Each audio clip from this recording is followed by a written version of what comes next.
It is November 18th in Japan, and we are heading to Korakuen Hall, the building next to the Tokyo Dome that we can see in the back. And that is because we have the Dynamite Glove event, a Hajime no Ippo exclusive event celebrating the 35th anniversary.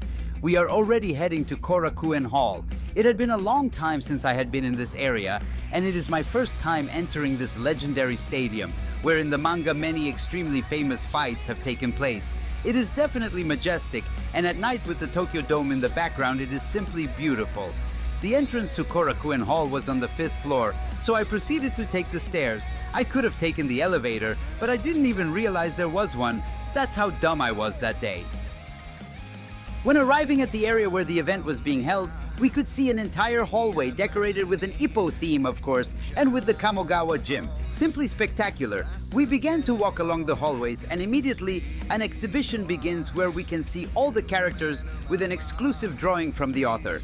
We have Takamura, Miyata, Ippo, Sendo, and Mashiba, of course with the name of the event and many fans taking photos. As we begin to walk through the exhibition, we have Ippo from volume 125 of the manga, and of course a recreation of his uniform with the 3 black stars, and of course being blue. And we also have Sendo's panel with his firebrand robe as he heads to the ring, and a real-life recreation of that robe which was simply beautiful. Actually, they will be raffling it on the platform X, formerly known as Twitter.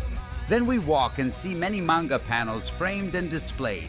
And you won't believe it indeed there, like a completely normal person, this man here is George Morikawa, the author of the manga. I must say, I was very surprised because despite being the author and being a Hajime no Ippo event where everyone present was a fan, nobody was harassing him for photos or anything like that.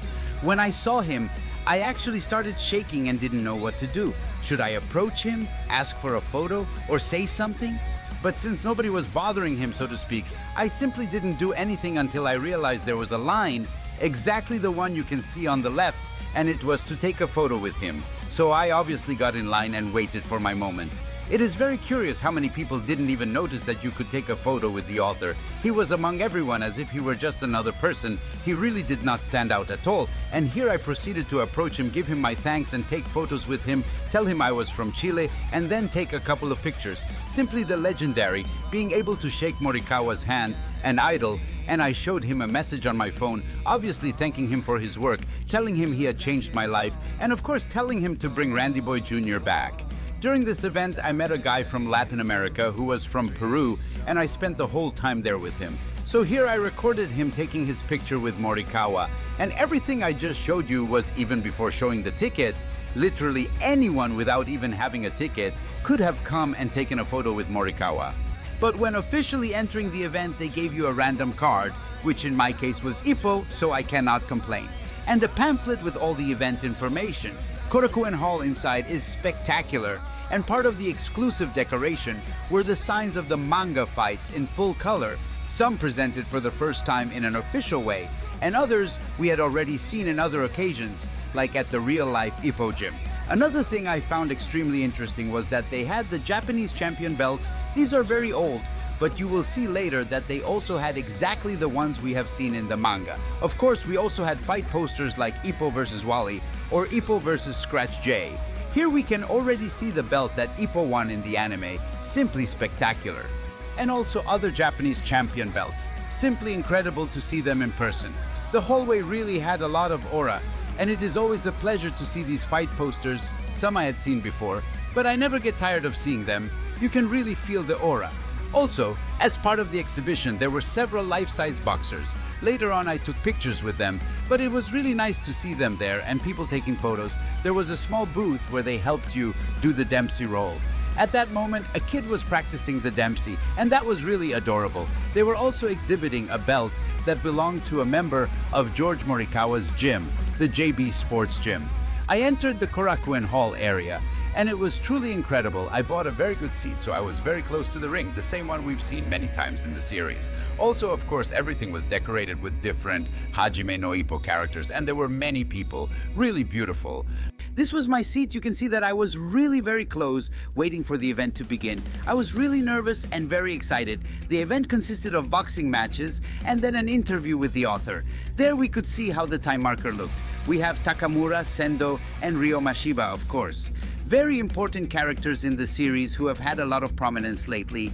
And on the other side, we simply have Ippo and Ichiro Miyata. The event was about to begin.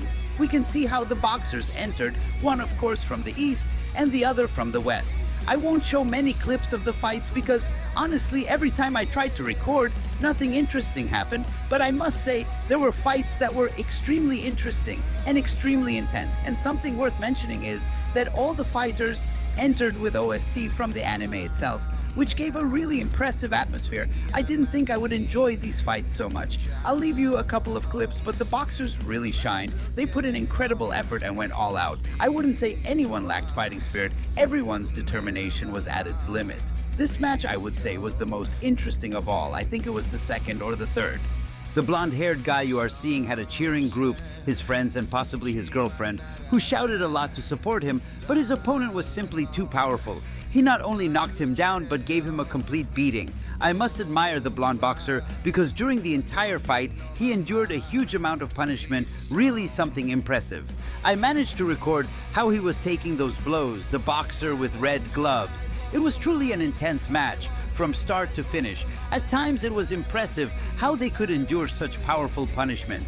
I'll leave you a few very intense shots of this match, but what was most impressive, unfortunately, I could not record. It was the moment when the blonde boxer was knocked out. He really fell unconscious and many people became worried because he was taken away from the ring on a stretcher. It was really shocking to witness. I did not expect something like that from this event, as it really seemed like amateur fights or fighters without much experience, since they were 4-round matches, but honestly, this knockout felt on the level of any professional fight. And the silence and discomfort and concern of the audience was something you could feel. And after the boxer was taken away on a stretcher directly to the infirmary, the winner was declared. And so various matches continued throughout the event until the time came for the interview, where a TV host introduced the voice actor of Ippo Makunuchi from the Japanese anime, and of course George Morikawa, the author of Hajime no Ippo. During the entire interview, we had the opportunity to use our phone to have simultaneous translation into English. Within that platform, sometimes there were issues, so I couldn't catch the entire interview. But all those details I will be showing in a separate video that I plan to upload very soon, possibly in 1 or 2 days, as some of the questions asked to George Morikawa, the author, were extremely interesting. The interview lasted about an hour and a half. It really was not that long, and apparently it was broadcast online the whole time. I don't know if any of you had the chance to watch it. Most likely it was spectacular, especially because from your home anywhere in the world, you could set it to simultaneous translation. Although I think it wasn't free, I think you had to register on a platform. To be honest, I'm not sure. When the event ended, I took the time to walk around and see Korakuen Hall, approach the ring, try to take exclusive shots with it, feel like part of the anime and the manga that changed my life and has been with me for over 10 years. Actually, for almost 20, to be honest. I also took the chance to go all the way up the stands and record the entire view, which was truly impressive. Definitely, if the manga is so spectacular, it's because it is inspired by places as incredible and full of stories as this one. It's time to say goodbye, Korakuen Hall. Time to say farewell to this impressive place, to this arena that not only has the history of real-life boxing, but also of a manga that has transcended. There was also merchandise, of course, although if you bought before the event, there was a chance to win an autograph from Morikawa. Unfortunately, because of the long line, I didn't have the chance. And before leaving, of course, I proceeded to record myself with the different characters. I am very short, so of course Takamura towered over me. We also have Ippo, of course, who is practically the same height as me. I have Ryo Mashiba, whom I thought was a bit taller. He wasn't that tall, actually. And for Sendo, I had to wait a lot. Definitely Sendo has many admirers right now. In my very last days of living in Japan, I had the chance to come to Korakuen Hall, say goodbye to this legendary stadium, admire the Tokyo Dome at night, which is simply spectacular, and it doesn't surprise me that Kamogawa has the dream of seeing his pupils fight in this place. And now to close the video, we are going up this staircase, and if you don't recognize it, it is exactly the place where Ippo and Miyata made the promise to face each other in the final of the East Japan Rookie Tournament, a place that marks one of the most legendary panels in the history of this manga. Remember to subscribe for more Hajime no Ippo content and for all the important details of the interview that was given to Morikawa. Good night!